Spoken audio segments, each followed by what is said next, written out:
Hello, welcome to the Reloading Podcast here on the Firearms Radio Network. I want to say hi to everybody out there in TV land. Anyway, on a serious note, want to take time to thank Sean and the gang over at Firearms Radio Network for giving us a place to hang out every week. I want to thank Jake and the gang over at Patriot Patch Company for being bandwidth sponsor. Just want to thank everybody that helps give us a spot to hang out.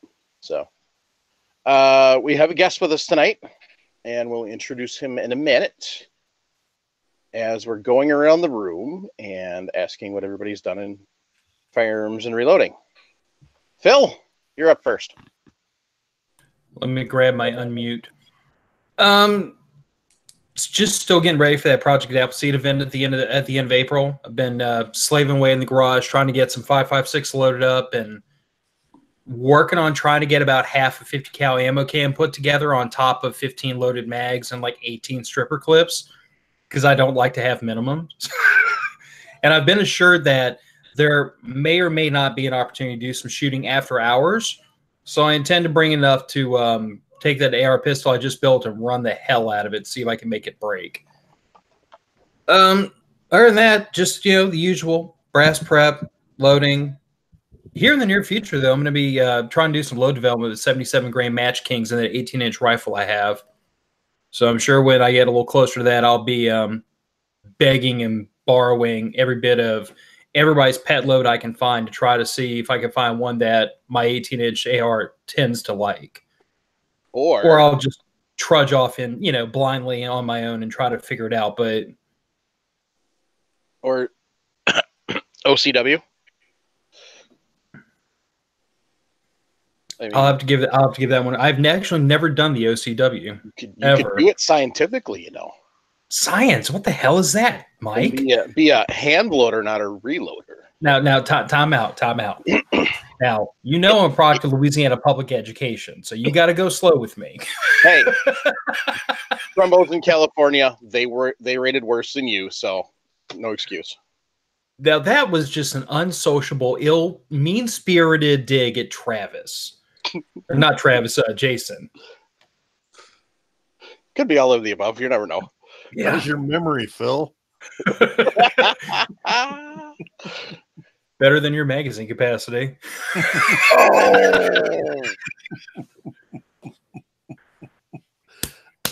You right say to it.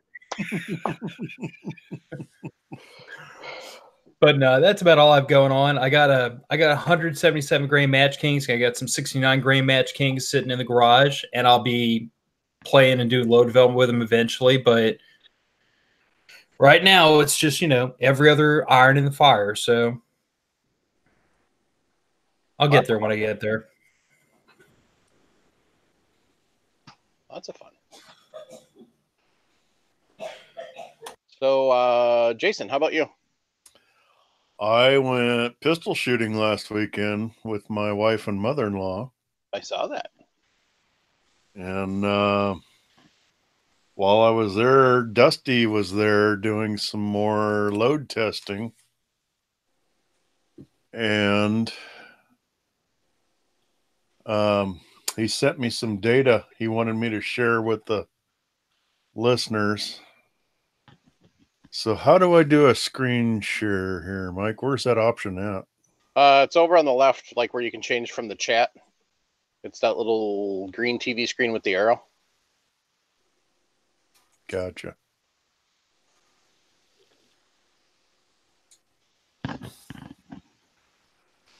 Test 1, 2. I'm coming through audio-wise. Okay, so come on.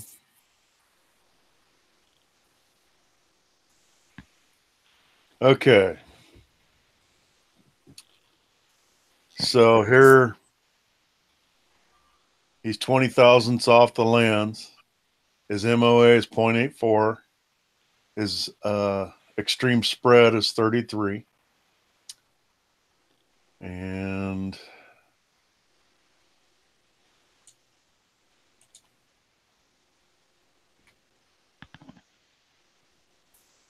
So his next one's 10 thousandths off the land's point, or I'm sorry, 1.02 MOA, extreme spread of 12. Come on.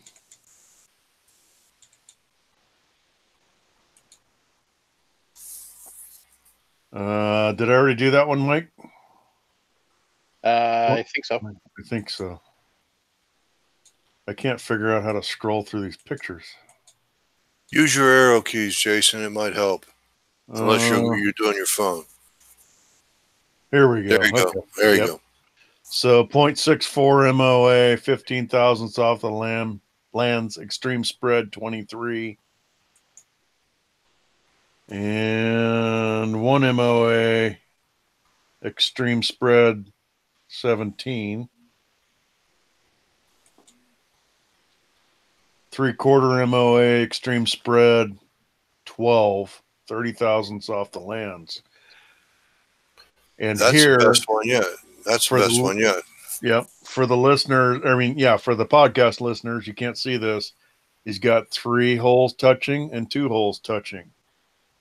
And that's 0.75 MOA. And then he has 0.52 MOA, extreme spread 23. He's got 4 touching and 1 not. Is that 0.035 off the lands, Jason? Yes, sir. Thank you. And then he has 40 off, 0.87 MOA, extreme spread 26. And I think that was all of them. So he was wanting to know what everybody's opinion of where he should do more research. And I think I already know Jim's answer, and that was my answer as well.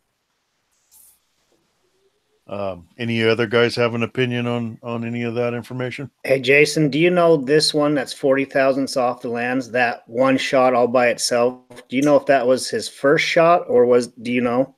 He did not tell me, and he's a pretty good shooter, Travis. So I think if he would have pulled or done anything weird, he would have mentioned it to me. But yeah, I see what you're saying there. I'll ask. Actually, he's probably watching. He might, maybe he'll pipe up and chat. If that could have been just like I don't know how long he's waiting in between, if that was just kind of more of a cold bore shot. He said it was his first shot. Yeah, so I bet you, to me, that's one of his best groups there.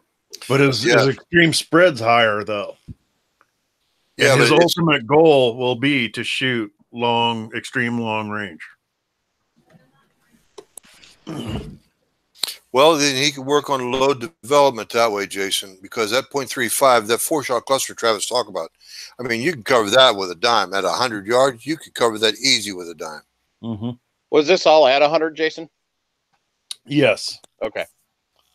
I am going to suggest he stretches that out before he does anything else. Okay. Especially the last load, but I would take the last 3 and stretch that out. At least 200, preferably 3 if he can. Start to get some distance where you can really start to tell some difference. The problem with 100 yards, as I've learned out the hard way, is just because it's good at 100 doesn't mean it's going to be good at 3. Right. So I'd have him stretch that out and see if he can. Paul said retry the last load due to the cold bore. So, because that was Paul's thought, is that one flyer. Dusty said it was after a 5-shot warm up, about 10 minutes in between. So it wasn't a clean bore,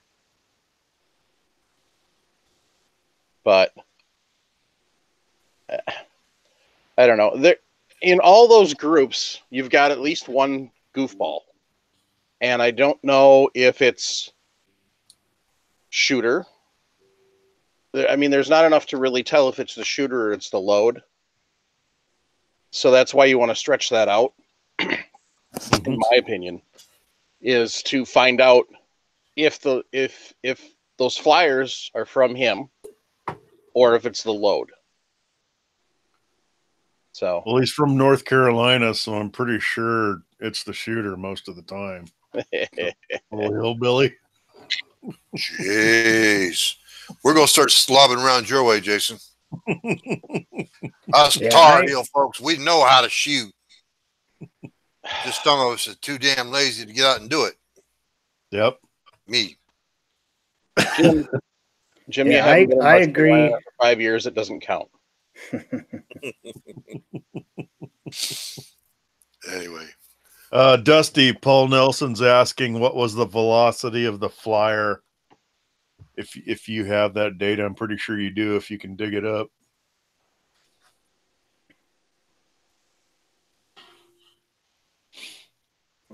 So, yeah, that's my thought is stretch that distance out.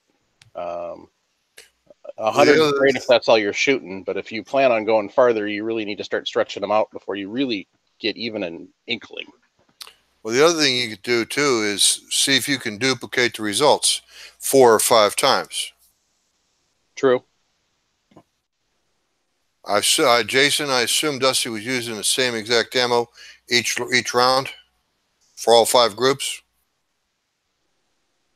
His 5 groups, it was a load test. He had Okay. ladder load going. Oh, okay. That explains it. Okay, so that's what he needs to do then. He needs to see what kind of results he gets after repetition. Yep.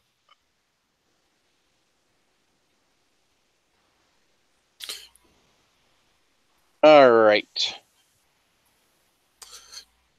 So did I miss my turn? Not yet.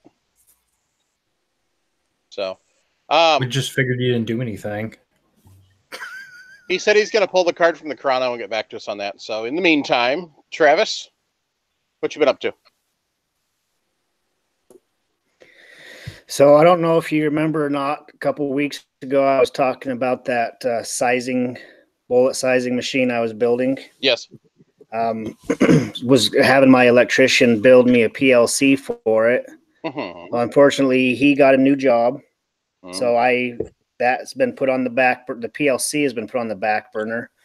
But in the meantime, I made a nice stainless box, and I put 2 spring return toggle switches in it, and I powder coated roughly 1,000 9mm projectiles over the weekend. Then throughout the week, I've been playing with that machine. So the machine's got, like I say, a stainless box, two toggle switches. So one controls the forward operation to pick up and drop off a projectile, and the other switch operates the air ram to push it through a sizing die. So, like I said, I just kind of been playing around with that, and hopefully I can get us some pictures and some video or something maybe next week. Have something to show you guys.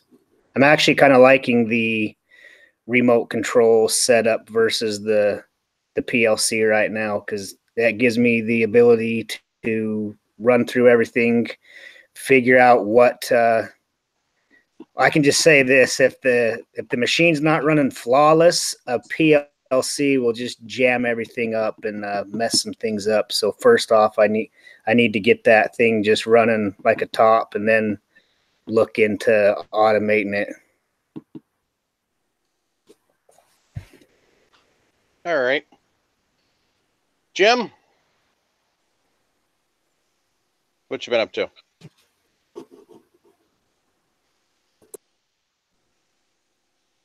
Now is the time for those photos, Mike. What photos? I don't know what you're talking about. The ones I sent to you in your cell phone. Stop lying, Jim. Just stop. Yes, the one that Mike is showing you right now, Jason. I don't know what you're talking about, Jim. No, neither do I. But that happens to Forster Press. That's the second. That's the better one. That happens to be a Forster coax. That happens to be my bench, and I finally got it. The plate mounting system aced out. Those bolts are literally glued in. Those bolts on the extreme corners of the wooden plate where Mike's magnifier is, Right there. Yep. Those bolts are glued into the bench. They're not glued into the plate. They're glued into the bench. So I'll just have some studs to drop everything down onto.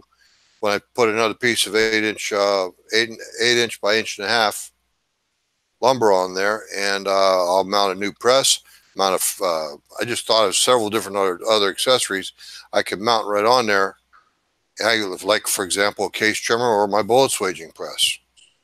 Put all that stuff right on that same plate mounting system, and just have a different plate for everything. Now, what do you mean by glued? In the bench itself, underneath. I can't swing the mouse, but under the diamond plate. Yeah. Under the metal trim, yeah, under there, Mike, right there where your magnifier was, there is Gorilla Glue on the threads of the bolts. Well, the threads of the studs, the all thread.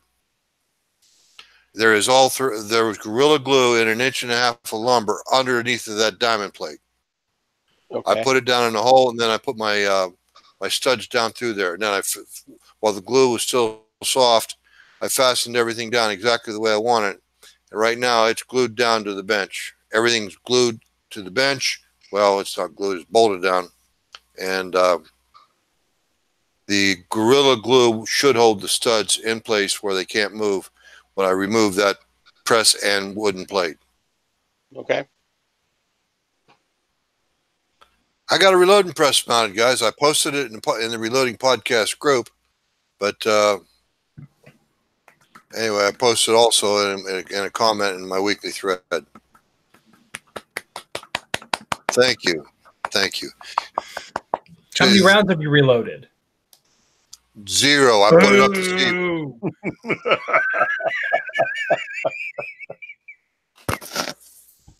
0. I'm not ready to reload yet, guys. I'm just here to motivate you. How long are you going with that glue here? I'm overnight. Okay. Interesting idea on that. So we'll have to see how that works. Well, we've been talking about the mounting plates that Travis wants to build for us, but the problem is that the plate has got to be so thick for either counterbore or countersink that, and then you've got to, custom plates for every press. And I have wood available, and I just decided to go ahead with that system. Yep. All right. So our guest for the evening is John from Widden Gunworks. John, what have you been up to lately? Oh man, been out to the range shooting a little 243. I compete in NRA long range high power and CMP long range high power. And the caliber I shoot for most of those matches is 243. So I've been shooting the 243 for quite a number of years, shooting 105 grain Burger hybrids out of it. And the change that I made over this winter is I made a change to my chamber reamer, basically making the throat a little longer, making the neck a little bigger. So obviously that's going to change my seating depth on my ammo. So went to the range Sunday. Basically took my old load, seated to the new depth, appropriate for this slightly longer chamber, and went out and shot it a little bit. This is a barrel that I'd had and had been shooting. I shot it last season. Rechambered it here recently, carried it to the range and shot it a little bit just to kind of see what we were going to get. Everything looks good with the new chamber. I'm excited about it. Probably will get a little bit more velocity out of it. I hope I have got just a little bit more powder capacity with that longer seating depth. And so I expect that over the next few weeks, I'll probably try to up the powder charge just a little bit, but primarily I'll probably play with my seating depth in and out a little bit in this new chamber and kind of see how that works out and see where it leads me. All right. We'll have to have you back on and let us know what the results were.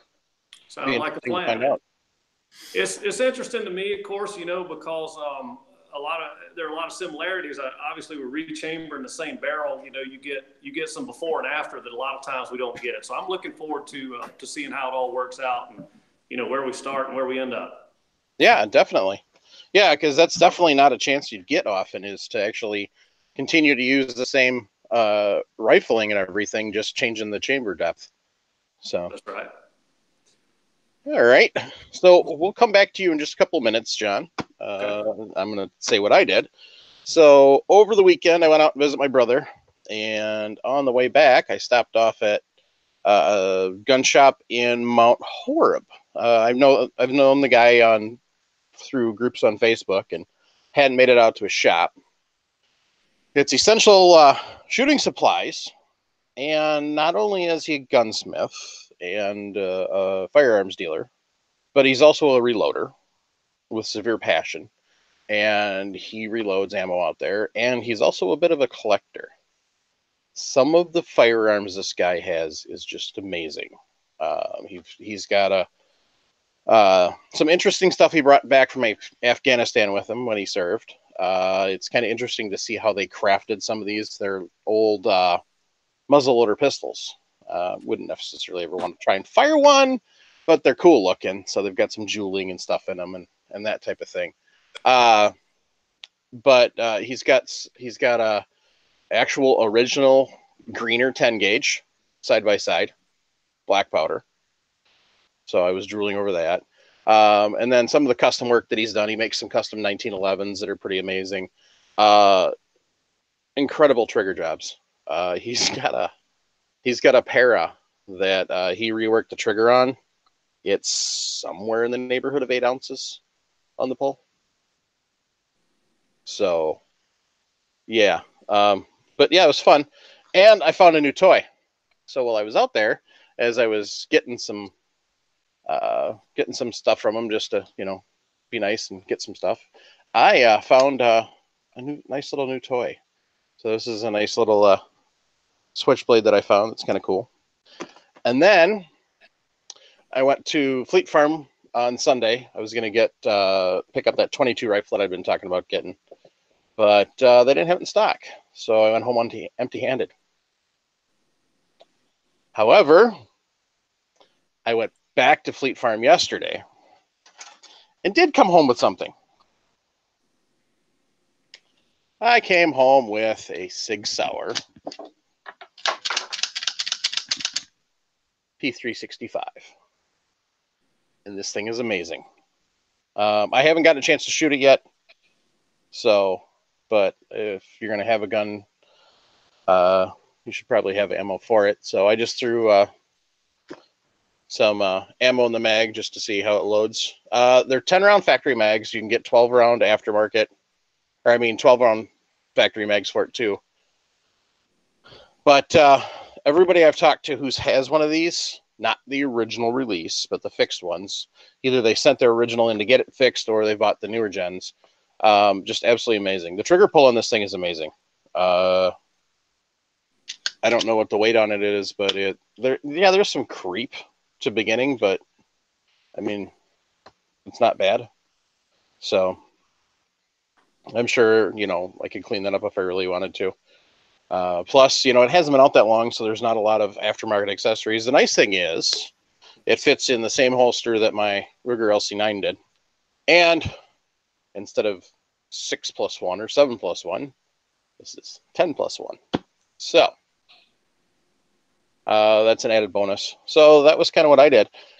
Factory, I don't remember what they call them, but basically it's factory night sights. And then the back, the rear sights have the night sight, and then the front has a night sight with a green true glow, or whatever you want to call it. I don't know if it'll show up on the camera. I suppose I should lock the slide back in the interest of safety, so everybody doesn't think I'm pointing a loaded firearm at myself. So you can kind of see there. Oh, this is kind of hard to line up when you're not looking at it. There. You can kind of see it there. How it's got the big green dot. Then true glow. If I could reach the light switch, I'd turn the lights off, but I don't think you guys would see anything. So just rather happy with it. Oh, and another fun thing. No magazine disconnect. So that was another feature that I liked about it. I've talked to lots of people that have run them for testing. Sean and the gang over at We Like Shooting just put up a test last week. And now that they've fixed all the problems they had with them at launch, nobody's got any complaints about them. And you can feed them anything through them. So, Hey, Mike. Yeah. Can you report back to us your findings about how much primer striker drag you get, if any? now, when you're saying primer striker drag, are you talking about what's Your common fire pin? which common with pretty much any semi-automatic I've ever shot? Or are you talking about something excessive? No, the 365 had some. My buddy's got one, and I've shot his quite a bit, and his has some pretty extensive fire pin drag on his. It hasn't caused any issues yet, but I just wanted to see. I'd like to kind of pick one up, but I want to pick up a good one. I don't know. The Glock 26 I had, it almost looked like it double tapped it. So. Yeah, if you just report back what you find when you shoot yours, that'd be nice. Yes, I will. I'd be curious as well, because I mean, I hear you that most subcompact guns are, call it, known for primer drag to some degree or the other, but I've seen a whole lot of variants. I mean, like my wife's Shield barely does it. Mm-hmm. My dad's Shield 2.0, before he blew it up, didn't do it. Yeah. But after he got it back from Smith Wesson, it absolutely does now. Yeah. So I guess what I'm saying is I hear it in your tone. Yeah. Yes, a certain amount of it's normal, because when you try to compress ejection and extraction in this short of a slide, it's you know things are going to start moving before the firing pin rebounds. We get that, but there's a certain amount of it that's just not really appropriate in most people's opinion. Yeah, I don't know. I've shot and owned Glocks. I've got an M&P now. I've got a Ruger SR 40. I've got a Sig Sauer P65. Well, that one really doesn't count because it's not striker fired. But most of the ones I've seen from the 320s and a lot of the other striker fired, there's always some sort of drag on them. So I've seen. I really have never seen one that's actually a clean primer from just a single strike. So I'll let everybody know. But honestly, it's not a concern of mine. So, just let us know, because I've heard that same argument. People saying it's not a concern of mine, and until it becomes a concern when the firing pin starts having issues. Well, I mean, if you're putting thousands and thousands of rounds downrange, then yeah, I could see you could start wearing out the firing pin. But for a carry gun that you're probably, the 200 to 1,000 a year, depending, or some people don't even shoot, it's not going to be. Now, if it was a competition gun and I'm putting, 1,000 rounds through it in a weekend, possibly. But yeah, don't get me wrong, that the 365 is one that I have shot, and I actually really like it. My same buddy's got the 320 and a couple other SIGs, and they just don't work for me so much. But that 365 fits just nicely in my hand. It's very accurate. But his is after the fix too, and his primer drag, his striker fire drag on his brass is just outrageous. And I've heard some people say they have hardly any at all. So like I said, just let me know. We'll let us know what your findings are on it. And yeah, I was looking to see if I had any brass laying around that had the primer in it that I could show what we're talking about, but I don't at the current second. That's the problem with these really tiny bug guns and stuff, is the timing and everything. You're probably never going to get away from not having some kind of primer or firing pin striker fire drag on your primer and stuff, but some of these are a little excessive. Yeah, I mean, I've seen them in full size Glocks, 17s, 19s. Well, 19's not technically full size, but I've seen them in. Yeah, so, but it's more indicative of a striker fired in the design of the striker mechanism than it would be for typically a hammer fired. So I mean, honestly, I could be completely, absolutely wrong. But what I've seen and what I've seen from, the limited amount of research I've done on it, it's more inherent of a striker fired system. Right. Yeah, I really like the capacity. I carry a modified shield, and what am I, 8 rounds, I think, in mine with the extended. And right off the bat, you got 10 or 12. So, I mean, that's a pretty big jump there. Yep. So I'm just hoping that maybe somebody like Magpul steps up and starts making mags for him, because Sig wants $45 to $50 a piece for the mags. Yep. That's the only drawback. Is it a double stack mag? Yep. Thank you. Yeah, I think my buddy picked up 10 magazines for his. Oh, yeah. I need some of your buddies' money. So, yeah, it's a double stack.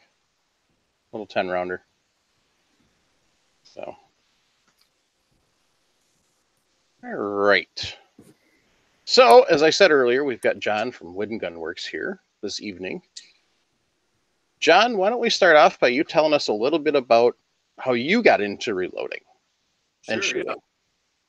Well, I grew up in a shotgun household. My dad liked shooting shotguns, and we bird hunted growing up and everything. And we were reloading shotgun shells about as long as I can remember. And became interested in rifle and metallic cartridge reloading. And I can remember being in high school, and I had a neighbor who was into it. He loaded for a couple of contenders, as well as some rifle cartridges and stuff. Neighbor took a new job in a different city, and we made a trade. And I had to mow his grass and keep his pool up while his house was sold. And in return, I got all his reloading gear. Wow. So, so I ended up with a pretty nice set of stuff, an RCBS reloader special press, and, all the little knickknacks that you need and stuff. And started out loading 22, 250, and 300 Winchester mag for my first 2 cartridges, and kind of went from there. I shot a little bit of IPSC or USPSA through college, so I got a taste into some handgun reloading. And then later on, I've ended up shooting long-range high power, as I mentioned earlier. And so, of course, that brings us neck deep into the precision rifle reloading end of it. And started competing in that in 2000, and then kind of got into gunsmithing, building custom rifles, and started that in the early 2000s as a side job. And somewhere along the way, lost track, 5, 6, 8, 10 years ago, not 10 years ago, not quite that many. But anyway, I'd always been a tinkerer and stuff, and kind of ended up modifying all the dies I was using and anything else. And one thing and another, and we found ourselves in the die business. So now we make dies for a host of rifle cartridges. We have production dies that we keep on the shelf, and cartridges that are commonly used. And then we also have a side of our business where we do custom dies, whether it's for Wildcat stuff, obsolete cartridges, or a lot of times we just do work for precision rifle guys who are looking to have a set of dies that exactly fit the chamber in their firearm. And so they send us brass, and we go from there. So like I said, kind of started out all the way from the shotgun end of it. I guess I've touched on a little bit of all of it, hand loading at different times, and like I said, the rifle end of it is kind of where I am now. So, all right. So my next question for you, I say so just to irritate my editor. So, you said you're using 243 currently. Did you custom make everything for that, or what? When you're making your loads, did you custom make your dies and everything? How far, for your own personal reloading, how far down the rabbit hole do you go with your equipment, I guess is the question. I'm pretty far down the rabbit hole in the scheme of things, but not as far as some precision rifle guys expect. So let me kind of explain that. I did custom make my dies, so that's all made to the dimensions dimensions of my choosing, which of course match the chamber in my gun and stuff like that, so that I get a couple thousand size and set the shoulder back on the case, 3 or 4 thousandths, get the neck tension I'm looking for, all those details are taken care of in that kind of stuff. But when I say that I'm not, what I want to say is I don't do quite as many processes in terms of brass preparation as like a lot of bench rest shooters do and stuff. And it's been interesting to kind of, explain a little bit more about that. I'm lucky to have a range, a 1,000-yard range on some family-owned property. So I get to shoot, a lot at big distance. And I've had a lot of opportunity to go out and test different things. And so kind of first thing that comes to mind, let's just say flash hole deburring, so I would run tests, like I would go to the range and I would have a batch of ammunition where I'd deburred the flash hole, and I'd have a batch of ammunition where I had not deburred the flash hole. And pretty simple test. I'd shoot groups with it both ways at 1,000 yards. If I couldn't tell any difference, I quit doing that process and, spend my time somewhere else. So, and backing up about 2003 or 4, it seemed like I was doing, every brass prep process known to man. I was deburring flash holes. I was cutting primer pockets all to equal depths, neck turning brass, polishing the inside of the neck of the brass every firing and really doing a lot of stuff. And of course it was very time consuming. So I started running these tests and I told myself, well, anything that I try, if I can't demonstrate a result on the target, I'm going to kick that out. I'm just not going to spend my time doing that. And I will spend my time dry firing or, finding another way to improve my score, So basically, long story short, pretty much all of these brass prep processes I've gotten away from. The only thing that I still do is I still neck turn my brass. And let me explain that a little bit. One of the things that I have learned, Mike, is for long range accuracy, one of the key pieces to me is consistency of case neck tension. And so if you're going along and you're seating your bullets on this ammunition with any of these presses that we're using, they got a lot of leverage and stuff, but those bullets should seat evenly enough that they all feel the same. You should make it a goal to not detect that, hey, this bullet felt a little tighter going into this case than the next one did. So we try to maintain that real consistent case neck tension, and anything that I've ever done that made the case neck tension more consistent showed up in better accuracy at 1,000 yards, and also reduced, extreme spreads and standard deviations in my ammunition. So I spent a lot of time trying to make the neck tension, as consistent as possible. And so coming back around to the neck turning thing, by making all of the case necks the exact same thickness from one case to the next, we're doing nothing but improving that consistency right there. So it comes back to case neck tension more than anything else in terms of that. And so that is the process that I'm still doing, to my brass right now. The rest of, like I said, the rest of primer pocket stuff and all that, trimming to length every single firing. I tried that. I could not see a difference. So I just, I trim it back to length when it grows, to the trim to length. And when I measure that I need to trim it back, obviously I do. But as far as just doing that as a matter of course, every single fire, and I don't do that anymore because, like I said, I can't see a difference on the target. Mm-hmm. So from that standpoint, I'm not spending quite as much time on my ammunition as some other guys, might think that I am. Things that I have found important, for long range actually, because besides neck tension, as we talked about there, it's just general quality components. Obviously, just quality stuff and an overall careful process will go a long way right there. But right behind that, consistent case neck tension, in my experience, is one of the real keys. All right. Are you annealing brass? I am not annealing brass, and I say that kind of with a smile on my face. I think I'm about the last guy in any kind of long range shooting that's not annealing brass. But let me explain to you why not. And I'm not throwing stones at the process mm-hmm. or anything like that. But what I've seen is this, as we fire this brass and size it and fire it and size it, of course it work hardens and stuff. And in my experience, the brass work hardens the most, like I see the most change between a brand new piece of brass to a once fired piece of brass. And then again, as I get about to like fire number 5 to number 6, it hardens up. And after about 6 firings, it seems to be pretty consistent for the rest of the life of the case. So my brass, I keep separated by the number of firings. So it's a simple process. I have 2 little buckets. I have a note card in each one, and I might have, 0 written on the note card for the new brass and 1, on the once fired brass. So I take brass out of the new pile, load it up, carry it to the range. When it comes back, it goes in the once fired pile. So the brass that I'm shooting at any given time has all been fired the same number of times. Now, one of the things that people who do a lot of annealing and have really tested that out a lot tell me is that that it will make that neck tension consistent across a number of different firings. So, for example, if you got brass that some of it's maybe fired twice and some of it 5 or 6 times, it'll make that more consistent.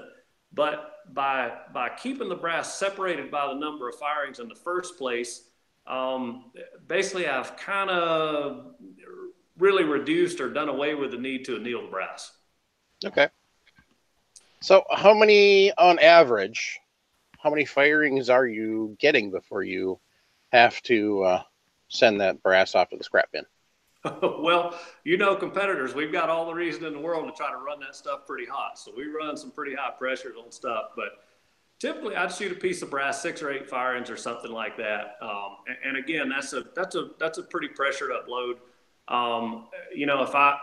If you reduce the pressure, you'll get a lot longer brass life out of things, and I had some 308 brass at one time that I didn't run quite as hard, fired at 17 firings and then gave it away to a buddy of mine, and I find myself, I'm pretty much always throwing the brass away because the primer pocket's gotten loose, which again kind of speaks to high pressures and stuff like that. I'm not really tossing it because of neck splits or anything like that. It's pretty much always a primer pocket that gives me reason to throw away a particular piece of brass. John, may I ask you a question? Oh, by all means. What are you using for propellant? Obviously, I'm not going to ask you your recipe. I'm shooting Vitavori N160 for powder, and I don't mind sharing the recipe. I don't have any big secrets in it. But Vitavori N160 for a powder. I'm shooting a moly-coated Berger 105 hybrid. For a primer, I'm shooting some old PMC primers, which are the Russian primers. I guess most recently imported is Wolf and stuff. Harder to lay our hands on anymore, and of course, Lapua brass. Okay. Thank you. Sure. It's worked out real well for me. Been real pleased with it. I've shot this combination for quite some time. Before the hybrid bullet came out, I shot basically the same thing with the 105 VLD, and that shot real well for me. The only real difference was with the VLD bullet, I had to seat it touching the lands to really get the accuracy that I was looking for. And the newer Berger hybrids, I find them to be a lot more tolerant on seating depth. So I'm seating them and jumping them to the rifling, and that, obviously I don't have the risk of leaving a bullet in the chamber should I need to unload the gun, or something. So made the change to the hybrids for that reason here a few years back. I guess the only other thing I kind of experimented with along the way is I've used H1000 for a powder at one time when the Vitavori stuff was a little bit hard to get. H1000 shot great for me for accuracy. I couldn't get quite as much velocity as I could with the Vitavori powders, but the 1000 shot real well for me as well. Oh, accuracy is king in the long range. No question about it. Well, hey, John. Sorry, go ahead. I was just going to add, accuracy is king, but you still got to have high velocity to reach out there, and you got to hold your SD pretty close too. So your bullet flies the same amount of time. You're exactly right, Jim. You got to have accuracy first and foremost, and I have, as part of my education in this stuff, at times I have gotten to looking a little too hard at that chronograph. Looking for that big velocity and stuff, and not looking hard enough at the accuracy. And I kind of have jokingly told my friends at different times that some of the worst ammunition I ever loaded, from a long range high power standpoint, was when I was looking real hard at that chronograph. So you're exactly right. You got to have the accuracy first, and then you want a velocity that'll make you, I guess I should put it, competitive in the wind to the other people that you're shooting against. I'm not so worried about having that last, 1% better wind performance than the guy beside me.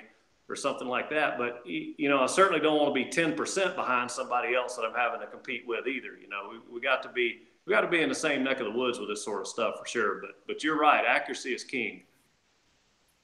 Yes, sir. Go ahead, Travis. So, John, I was just looking over your website a little bit earlier. I just realized I've got one of your 300 blackout trim dies, but I came across a click adjustable sizing die and was wondering if you could talk about that a little bit. Man, I'd be happy to. The click adjustable stuff is something that we've come up with fairly recently. We've got a patent pending on it. And what this comes from is, you know, anybody who's ever tried to adjust a sizer die and get their shoulder bump just right, you know, maybe they're looking for a 2,000 shoulder bump when they're sizing that case, or 3,000 or 4,000 shoulder bump, or whatever, you know. And matter of fact, let me back up just a second to make sure everybody knows what we're talking about.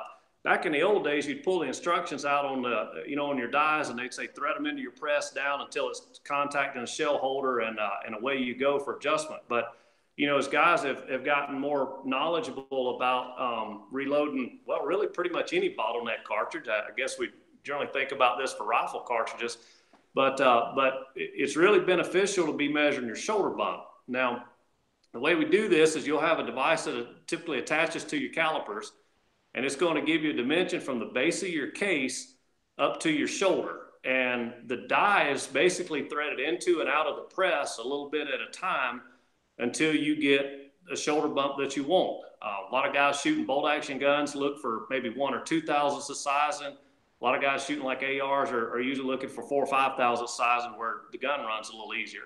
But you got to have a tool, you know, to measure this amount of shoulder bump. Well, as you're trying to set these dies up and get this shoulder bump right, in the past, it's basically been trial and error. So you would, you know, lube up a case, size it, measure the shoulder bump, and then you had to turn the die in or out of the press a little bit and try it again. And it's like I said, it's a little bit time consuming and all to get the sizer die set up like you want it.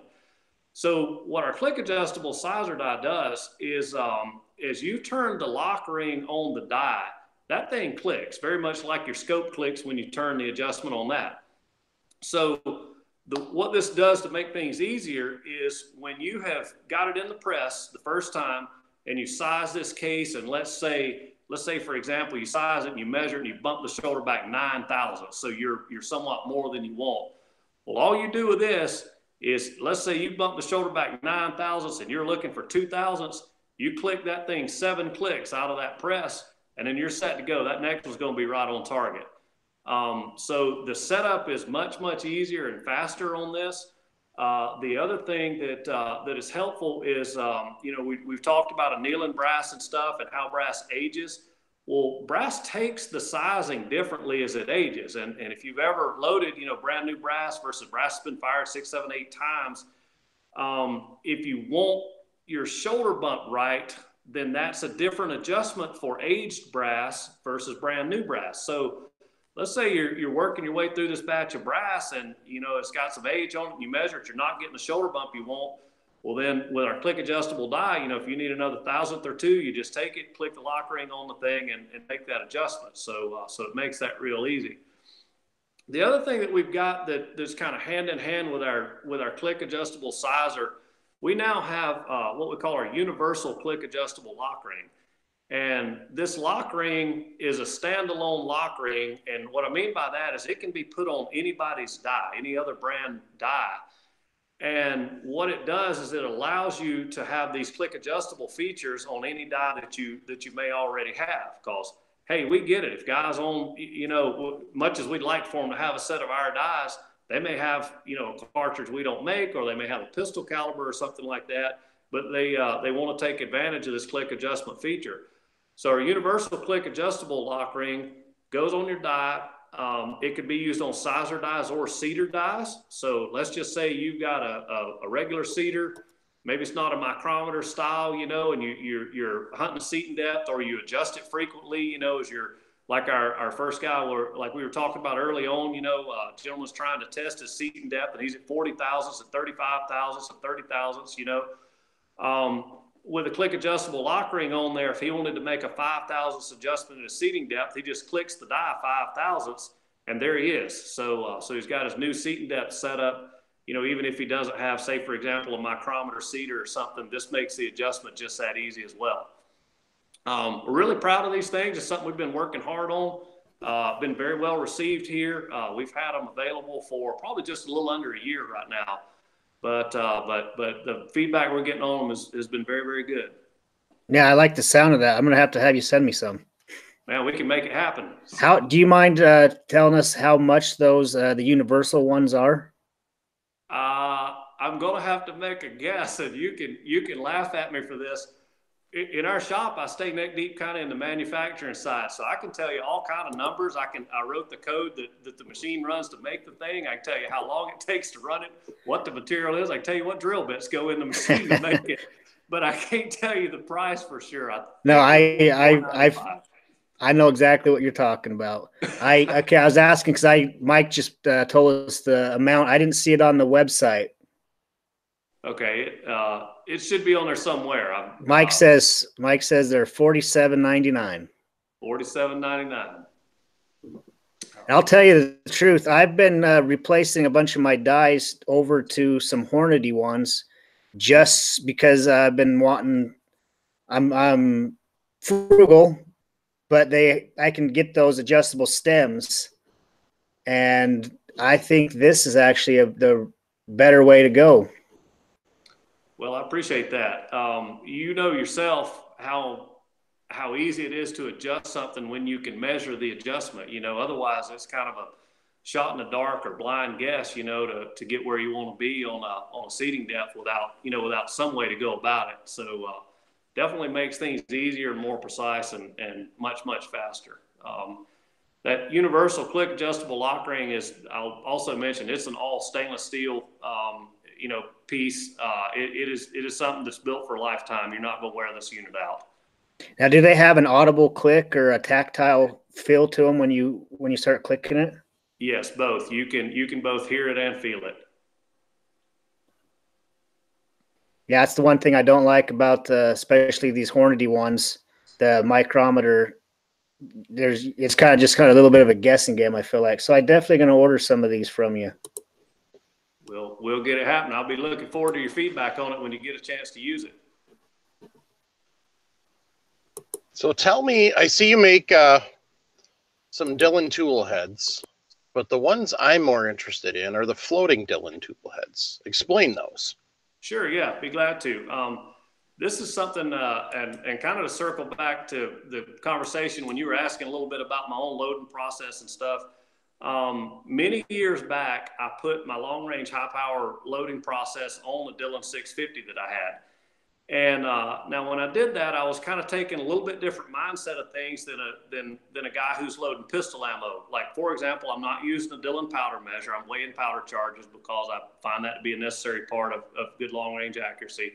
And so I'm just kind of, taking it slower than average pistol guy would. Now, even doing this, I'm twice as fast at loading my ammunition on the Dillon than I was on a single stage loader.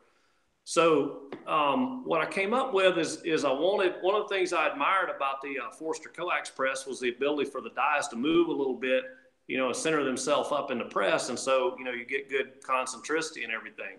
So what the floating tool head is about is the floating tool head allows the dies to float independently inside of that tool head. So whether there's some imperfection somewhere, like say, for example, if your shell plate, if the spacing of those 5 stations in that 650 isn't even, by allowing those dies to float individually, each die gets the opportunity to center itself up on the case that, that it's working on at any given time. So mostly guys that are doing precision rifle stuff are interested in this. And on the 650, stations 1 and 4 are typically floated, which is normally your size and seat station. And on the 550, it's 1 and 3, I believe it is, the common sizing and seating stations on the 550. Pardon me that I load on 650. I'm a little less familiar with the 550. But by giving the dies a little bit of opportunity to move in there, that allows each die to center itself up, like I said, on the cartridge that it's working on. The tool head itself is something that we make in-house also. They are machined from aluminum bar stock. We take great pains in those things to make sure that they are very square. And what I mean by that is, for example, when you're using this, you think about when your dies are entering when your cartridges are entering the tool head or entering the dies on the billet. So you got all the pressure pushing upwards on the press. So what's important right at that moment for precision is that the die holes are absolutely perpendicular to the top of the flange in that tool head. You don't want the die sitting in there at an angle or anything like that. So when we machine these things, we machine them in such a way that those die stations are 90 degrees to that flange to, as much as it is reasonably possible to make them that way. So we take pains into precision on the tool head itself, and we also by allowing those dies to float individually and independently, we can allow the dies to do their best job on the ammunition without forcing anything off center at any angle or with any misalignment. Mike, I think we're going to have to get some of those too. Mm-hmm. Definitely. So I've noticed with you have separate tool heads for just the 300 blackout. Is that to accommodate in case somebody wants to run the trimmer? Yes, that's exactly what that's for. It's a thinner tool head for the trimmer. That's right. Okay. And I did notice that you can also get the tool heads in different colors other than just polished. So that's right. Yep. So what else did you want to talk about? Well, I might mention that all this started, through the custom rifle side of things, and the custom rifle business is definitely alive and well here. We're very busy with the reloading side, but we also do a lot of custom rifle stuff. We primarily focus on bolt action centerfire guns, and that comes, like I said, from my background in the high power side of competitive shooting. So that's mostly what we do, but we also do rimfire bolt action guns. We do a lot of competitive guns, but we also find ourselves doing, more hunting rifles than competitive rifles. PRS stuff is a growing thing, down our way. So we're touching quite a few PRS guns and everything like that. But we stay real busy with the custom rifle side of things too. I guess on that end of things, one other point that I'd like to bring up is we have several competitors in our shop, so everybody's real serious about accuracy. We're always trying to learn, trying to better ourselves, trying to come up with better processes and everything, to every extent that we can. And we take that knowledge, we apply it to every one of those guns we touch. We're a little old school, and what I mean by that part of it is not so much our methods, but we're a little old school in the customer service side of things. When we say custom rifle, we want to talk with the customer. We want to build them what they need for their purpose or what they have in mind. We don't try to push anybody into package A or package B or package C. That just isn't really the way to go, in my opinion, for custom rifle doing. So we pride ourselves on working with the customer to build what they need, as opposed to trying to push them towards something that that may not be exactly what fits their situation and their uses. So. Okay. That's pretty amazing. I'm just looking at some of the work you guys have done, and those are some amazing looking rifles. Well, thank you. I appreciate your compliment. So. Yeah, I'll have the link for the webpage in the show notes. If nothing else, go and take a look. I'm definitely gonna be ordering some stuff when we're done here for tonight. But yeah, I mean, even all the stuff that you're doing with the custom rifles is pretty amazing. So, well, we appreciate it. Come by and check us out and let us know if we can help. Absolutely. So what's next? At our shop specifically? Yeah. What obviously, some of it's probably top secret squirrel stuff that you can't really mention because you spend a lot of time doing R&D with some of the stuff that you're coming up with. But I mean, as far as, is it just kind of coming up with stuff that kind of helps you in your long range shooting, or is there a broader focus? Well, I guess at the end of the day, all these products have come about because I saw or found a way to make something better.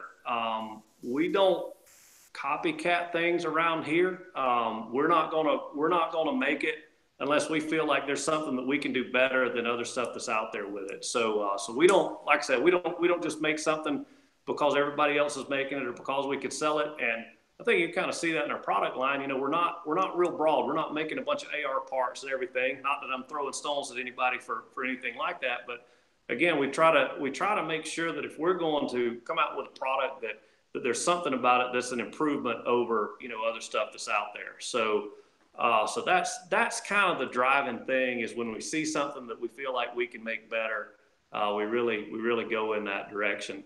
One of the things that I will mention coming up relatively soon is we're going to have some little bit less expensive die sets. I recognize that the die sets we make are expensive. Now we try to make sure that they are the best that's out there, to every extent.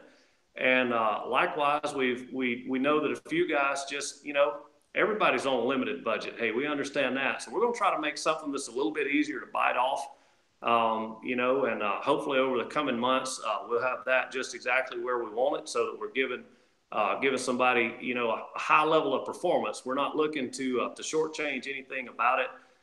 Just trying to look for a few ways to cut a little bit of cost out of it. Prototyping some things now with a few different methods and stuff like that. And when we feel like that we can provide somebody with some real high quality gear that's maybe a little easier on the wallet, then we'll have that ready. But that's one of the things we got coming down the pipe. Well, see, now you're going to have to come back twice. First time to tell us how the chamber experiment works, and second when you're ready to launch those dies. Sounds like a plan to me. Well, we're steadily working on them, and I'm kind of scared to guess the time frame, but it'll be measured probably in months. Certainly not years, and certainly not just a week or two. So, but we're at it right here, and as soon as we get it ready, we're gonna have it up on the website and ready to go to town. So yeah, it may be a good time for us to come back and have another chat. Absolutely. One of the listeners in the chat wanted to know, do you make your own barrels or do you have a supplier? We have a supplier. There are a lot of good barrels out there, but we find ourselves using a lot of Bartline and Lilja barrels. I'm shooting Bartlines on my own guns right now. So we start with their barrel blanks. When the blank comes to us, the holes in it, the rifling's in it, and the outside contour's done. And from there, say for example, if we get a blank in, we might order a 30 caliber 1 in 10 twist Remington 700 contour barrel. And so when somebody sends that barrel to us, they don't know or care whether we're going to chamber that barrel in 308 or 300 Winchester mag. All that machine work and chambering and everything is done on our end. Anything that needs to be done to the muzzle, maybe a guy just wants it crowned, or next guy maybe he's wanting to thread it for a suppressor, or put a muzzle brake and a thread protector cap on it. We determine all those things when it gets here. But short answer to your question is we source barrels from the barrel manufacturers and go from there with them. Yeah, it makes sense, because if you're going to make your own barrels, that's a severely detailed operation, and that's a lot of shop space depending on how many calibers you want to make that in. So that's right. It is very specialized equipment that's required, and specialized knowledge. And I don't think many folks will argue with this statement. We've got some fantastic barrels. I'm talking all of us in the U.S. We have so many good options out there and stuff like that. And those barrel makers are really doing some good work. So we're going to choose to let them get after what they're good at. We're going to stay over here and stay after what we're good at. Very true. Yeah, we're spoiled with the decent quality barrels we got now. Yep. So last question for you. One of the listeners kind of want to know if you would explain how the click adjustable rings work for the coax versus a regular press. Yeah, sure will.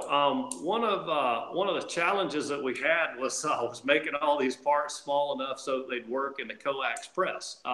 Several of us here around the shop have and really like the coax presses, and because of that slot, we're very limited on space. Now, our conventional ring, our conventional universal click lock ring, when it's on top of a kind of a standard C frame or O frame press, we got a little bit of size up there. And so the height is a little less critical, diameter is a little less critical. And the way these things work is basically this lock ring itself, there's an inner ring and an outer ring. And we turn one against the other. They have threads on them and notches and stuff to make the clicks work out. And like I said, if you're on top of a regular C frame or O frame press, you got a little bit of space up there to work with. For the Forster lock ring, everything has to happen. It has to be thin enough and small enough in diameter to fit into that slot in the coax press. So for that lock ring, we had to shrink a few things down, make a few changes to the outer lock ring. They don't have quite as much travel just because there's not as much room in there. If I remember right, the Forster lock ring gives you somewhere about 40 or 45 thousandths total travel. And you're going to be up there at about 1/8 of an inch of total travel, 125 thousandths total travel on the universal click lock ring. Now, to contrast this, our sizer dies, which are click adjustable sizer dies, the lock ring will click up and down the entire length of the body. So there's no restriction to the travel for the die that is dedicated this way. But like I said, the travel is a little bit more limited on the lock rings and even more so on the Forster just for being able to get it into that slot. Okay. Thank you very much. Well, I greatly appreciate you spending some time with us tonight and explaining a bit about how you got into it and what you like doing, and more importantly about all the fine products that you make. And I know you've got a bunch more on the site, so people really need to check it out. So I saw you've got funnels and then you've got different seating stems for different things and a whole bunch of different stuff that people really need to take a look at. Yes, sir. Well, I appreciate the opportunity to be here. Thank you for having me along, and I hope we can get together sometime again in the future. Absolutely. John, I wanted to say one thing. I like my Forster coax too. Matter of fact, that's what you saw earlier. Is I finally got mine mounted back up on my bench. Yep. Really good stuff. Really good presses right there. Yes, sir.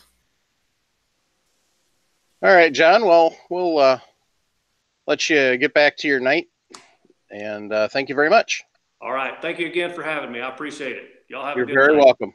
Thanks, John. Yes, sir. See you, John. Thank you. See you later. Thanks. Thank you.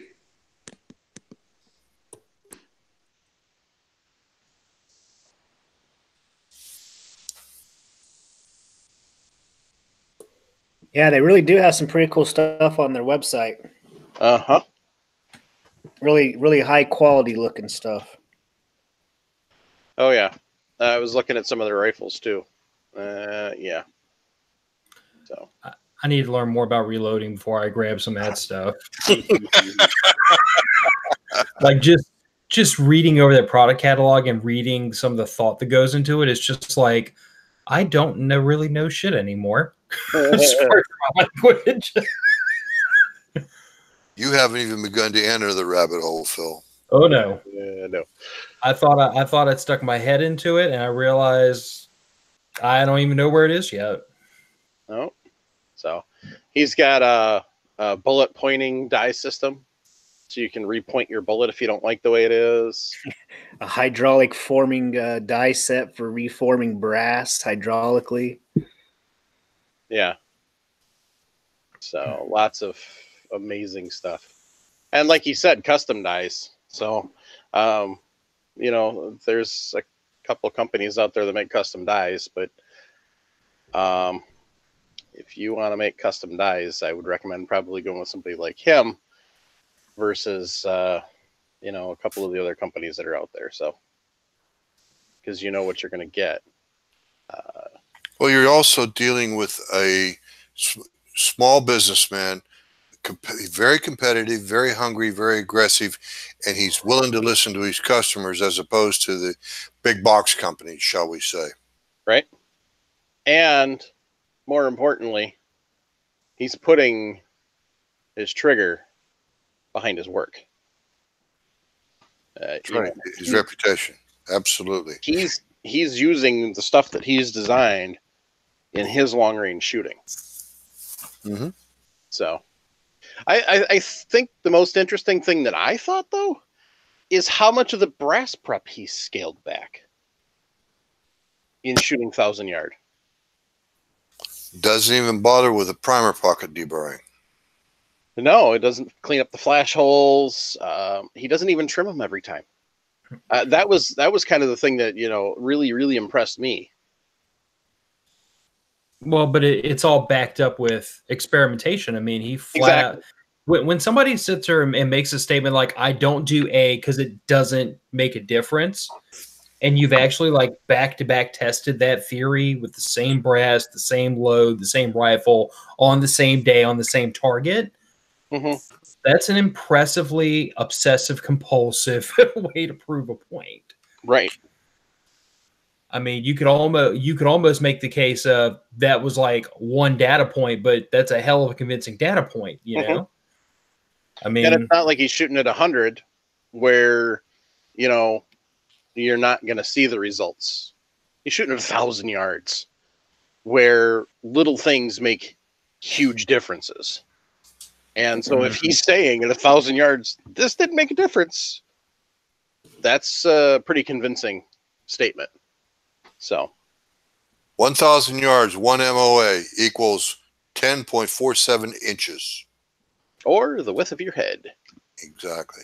Well, a little smaller than that. But anyway, the point is, like you said, everything can make a difference. Right. You know, but we just had John Wooden on who says in his situation, primer flash hole deburring didn't make any difference in his results. So Mike in the chat wants to know about shoulder bumping. Okay, so kind of the basic simple thing is, Mike, essentially what he's talking about is instead of completely full length sizing, you're just pushing the shoulder back a bit. Essentially, you know, moving the neck in essentially is what it is kind of the basic description. A little higher, Mike. So, and you know, Jim or Jason can probably explain it in a little more detail. I do it, but as far as the science of it, But essentially, you summarized it very well. You're not full length resizing. You are just very gently, very very minutely moving the shoulder back so the case, once you have it assembled, it fits into your rifle well. You might actually feel the case closing when you close the bolt. You might actually feel the faintest resistance when you get it just right. But when you don't have it move back enough, you're going to feel resistance significant sometimes to the point where you just simply can't shut your chamber, can't lock your bolt down. Right. So, you know, and Paul Nelson brought up a good point of what cases is using. Well, he's using Lapua brass, so he's starting out with a quality brass. So, you know, some of that stuff he may not need to do. Well, the idea behind shoulder bumping too is because what it does, it holds the case concentric to the bore of the chamber. Okay, it helps center the cartridge. If you close it down and you feel the faintest little resistance, and what you're doing is you're just giving that cartridge a little hug from the shoulder to the case head and all the way down. And the general idea behind it is to work the brass as little as possible. Exactly. Mike wanted to know if you can do it with a regular size, if it's done with a regular sizing die. That's what I've done it with. Preferred is a body die. But you can do it with definitely a regular sizing die. And obviously with John's dies that he's got sitting, his click adjustable ones are kind of really set up for that. But that's a full length sizing die. So, you know, but he's got that designed that way for that purpose. So I am going to look into that click adjustable lock ring for the Forster dies, or Forster press. Yep.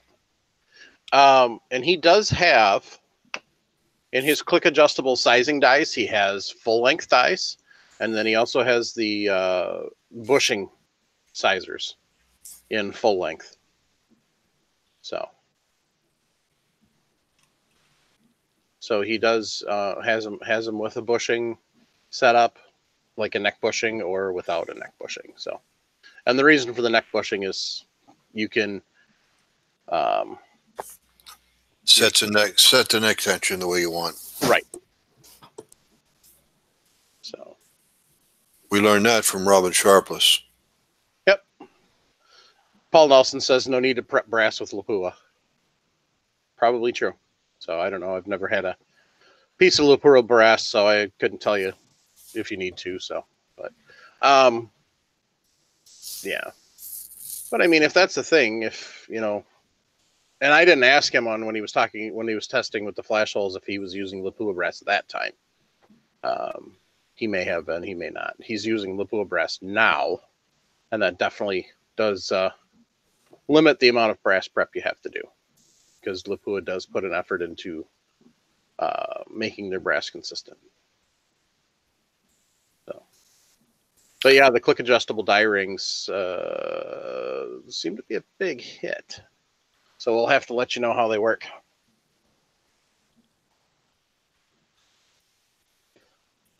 But yeah, so that was cool, and it's nice to dip our toes into the deep end of the rabbit hole. You still with us, Phil? Yeah, I'm just wow. Mm-hmm. I'm wowed by Mr. Whidden. I am. I'm gonna have to turn in my reloading card. No. Nope. I mean figuratively, guys. I'm not really, but no, because you're reloading. He's right. hand loading. Exactly. That's the difference, and that's what we've kind of been talking about a little bit is reloading versus hand loading. Most of reloading. When you're building your 223 ammo just for gun fodder, for target fodder, that's your reloading, Phil. You're doing just fine. And that's how you learn too, buddy. That's how you learn. Kind of like a pay your dues thing. Mm-hmm. Yep. I'll give the OCW a try. I'm going to have to read up on it. Up to now, I've always just ladder loaded and found a pretty good group like that, but I'll give it a whirl. I want to say back in the early hundreds, we had Dan on an episode. Yeah, Dan early Newberry. Hundreds. Yeah. Dan Newberry. Like somewhere between 100 and 115, I think. You might be able to do a search on either Google or maybe even on Firearms Radio Network. Yeah. No. Yeah, Reloading Podcast, Dan Newberry, something like that, Phil. Yeah, I was just looking at my podcast app real quick. I don't see anything earlier than 210.5. That's one of the things that's going to get fixed when we get the new website, is so they all show up again. We're not sure what the heck, but just do what I do for my podcast. I tell everybody to get over it. Hey, how about that? How about what? Episode 108. 108? 108. How'd you find it, Mike? Google. He knows the Google. Holy crap, that was loud. Don't do that again, please. I didn't realize it was set that loud. I didn't even set up a cartridge corner this week, Mike. Sorry. That's fine. We don't really have time for it right now anyway, so. But yeah, episode 108 was, we had Dan Newberry on about optimal charge weight. So.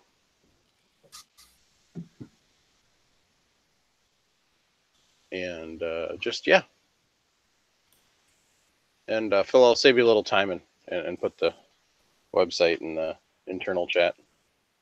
Oh, I guess not. Don't worry about it. I know how to Google too. Yeah. Google food. You don't. Otherwise, you would have looked already.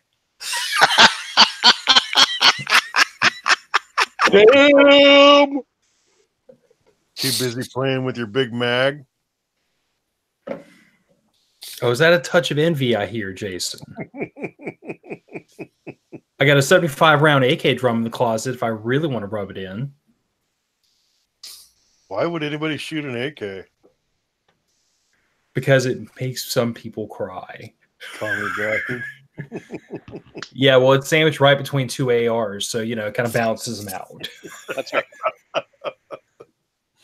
It's the most respected rifle in the world, and most prolific too. I've got a guy that is a regular on my own podcast, and he has a what's the polite way of putting this? He has a passionate and vivid distaste for Kalashnikovs. Let's leave it at that. But it's like I've said in the past, I think an AK is a gun that deserves to be in everybody's collection. Everybody ought to shoot one. Yep.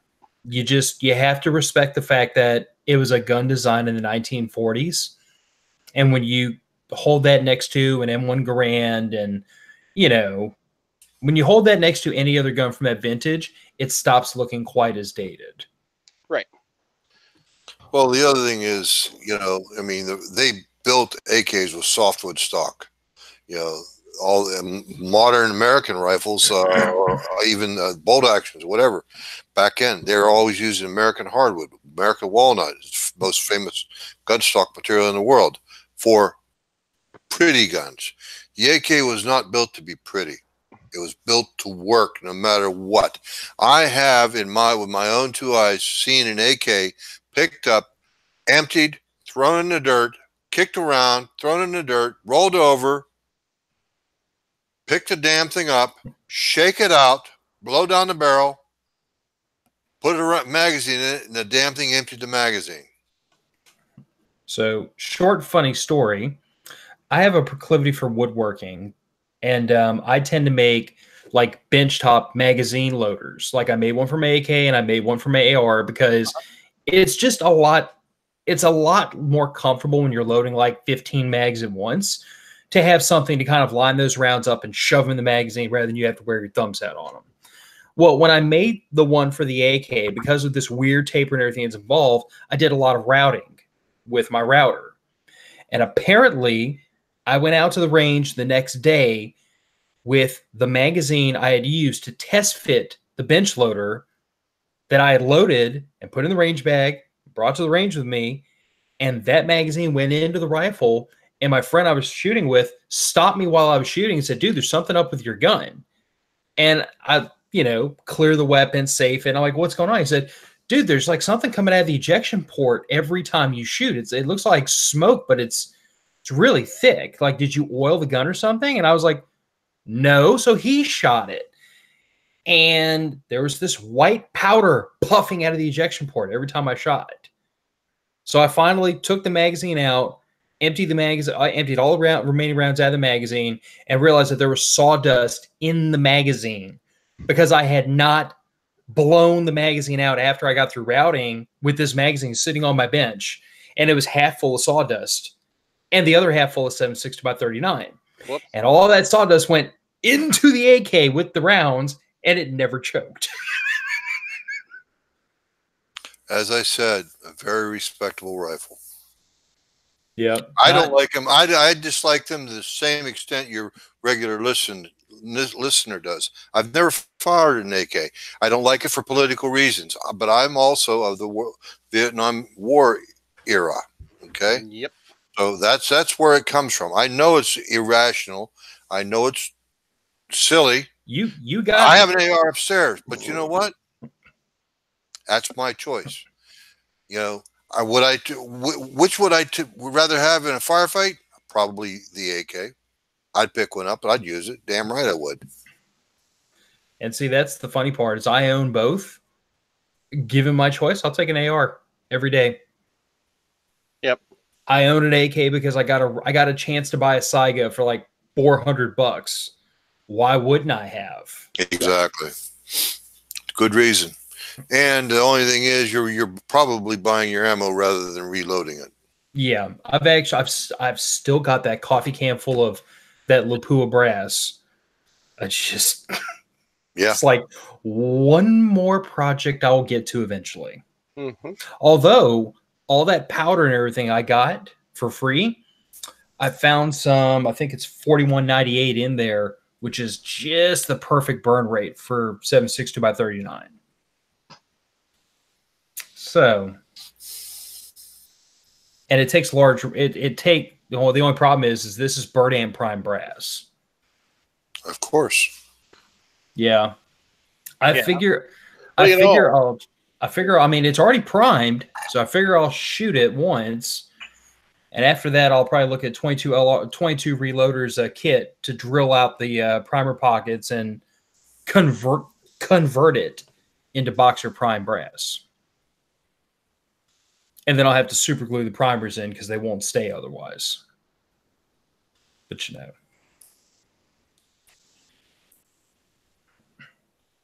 you look at that.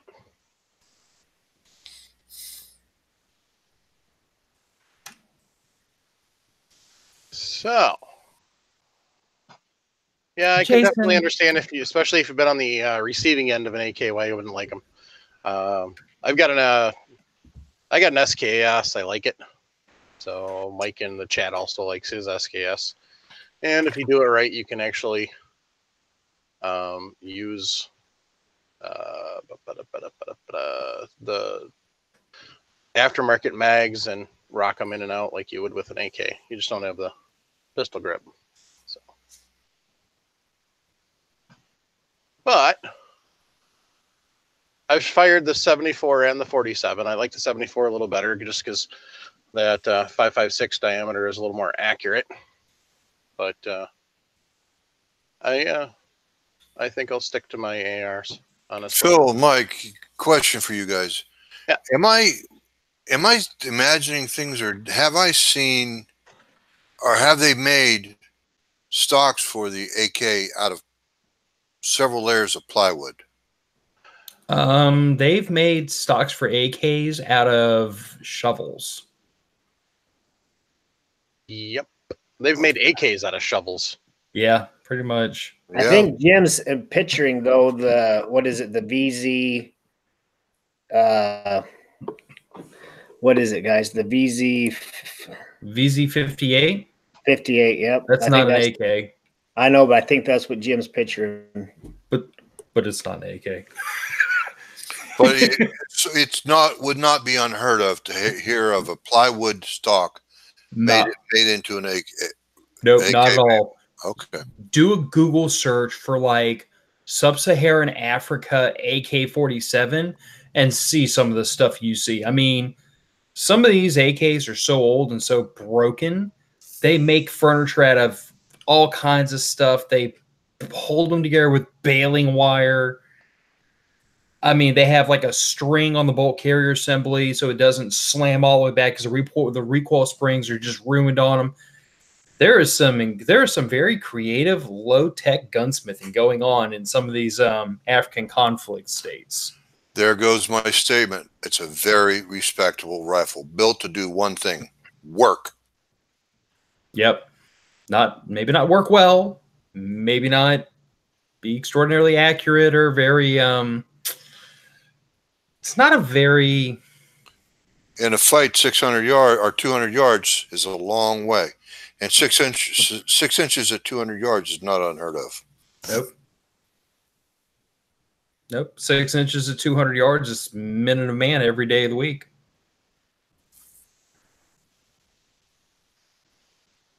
I'm drawing a total blank on the word I'm looking for.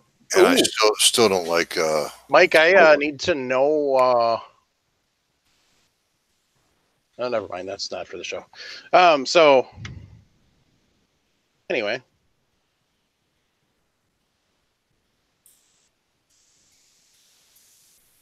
This is about to turn into the AK-47 podcast in the comments. No. Nope. No. I'm joking. Anyway. Sorry. Dusty in the chat said AKs are dumb. Changed my mind. That's awesome. Anyway, I don't know. The 5.56 by 45 is a much better cartridge for what it's designed to do, and a little better at distance. So, for most things. So, and they're still minute of man out to 500 yards without as much drop. So, but anyway, 6.5 for the win. But on a serious note, I want to just thank everybody for tuning in live tonight. Remember to hit the like and subscribe if you're interested. So for the YouTube, helps get us recognized better when they do searches on YouTube. I want to thank everybody who tunes in every week to the podcast. We appreciate that. We enjoy doing what we do and just have a blast doing it. So just grateful for the fact that this is 245 and we'll have the cartridge corner back next week. So we had a guest who we knew was going to take a while. So, but just want to thank everybody. Thank all the people that send emails to reloadingpodcast@gmail.com. Thank everybody that sends texts or voicemails to 608-467-0308. Thank everybody who reaches out and contacts us on Facebook, MeWe, Gun Groupie. We do have a fully up and running MeWe Reloading Podcast group now. So,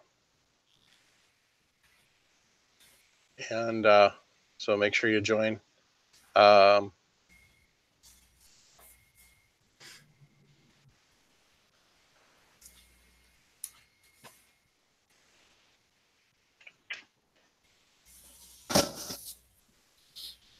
Anyway,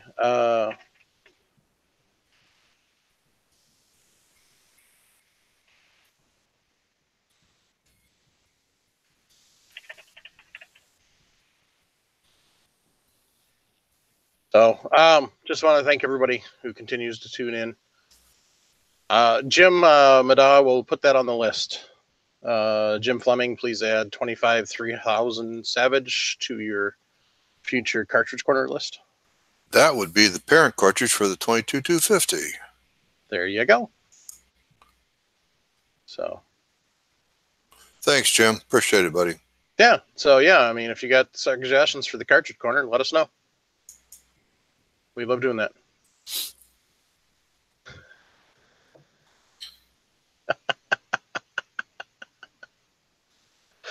Oh, good grief. You got to tune into the chat. If you watch the video on YouTube, we'll make sure you're paying attention to the chat. The chat's always hilarious. So, grateful for everybody that joins us on the chat every week. So, just everybody have a great week. And maybe I'll actually get some reloading done this week. I suppose Jim's almost ready. I better get off the schneid and start doing it. Well, it is 60 degrees in the garage today, so kind of warming up a bit. So you bums are beating me out. Somebody's gotta. You bet. And it's well deserved. I'll say that too. That's something I wanted to put on the air, and I forgot to. If you don't mind, before we sign off. Sure. What's that? After I clear my throat. Anyway, I just wanted to say that, I realize my lack of performance to putting that bench out there, lack of whatever you want to call it, tardiness or whatever, has damaged my credibility, and I hope that I can regain it with you guys. I've kind of just been lazy, that's all. This is the 5th bench I've had, and I'm getting kind of tired of losing the bench to whatever reason. And so it's like, 4 benches ago, I was reloading out of my bedroom. And I kept graduating, and it's like,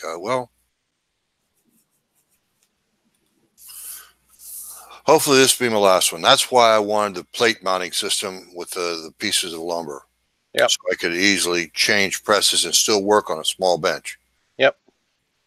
And like I said, put a case trimmer on. I could put anything on these small plates, 8x8 plates. Yeah, I was going to get out the 366 last week and load up some shot shells and then realize that where I was going to put it's not going to work. So I got to make up something for that tomorrow night, so I'm not sure how that's going to work. But I might have a new bench top coming. Our conference room at the district office, they had a bunch of older tables. They're all that laminate covered stuff. The legs that were on them are kind of crappy and they don't hold on very well. So they ordered a bunch of new tables. And so they're going to chuck all the old ones with the broken legs. So they're about 6 foot long. Some of them are 18. Some of them are, I think, 24. So I'm going to grab 1 or 2 of those and give myself a nice new bench top. There you go. So that's another project for the next couple of weeks. Hopefully it'll be warm enough by the time I finally do that I can defrost the beer fridge, because the freezer that's in there is solid ice. So it's a once a year thing. It's the only drawback to the beer fridge. But in the meantime, the ice helps keep the beer nice and cold, which is important. So, hey, Jim, they're giving you some compliments in the chat. We can't have that stuff making it on the air, but they're giving you compliments in the chat.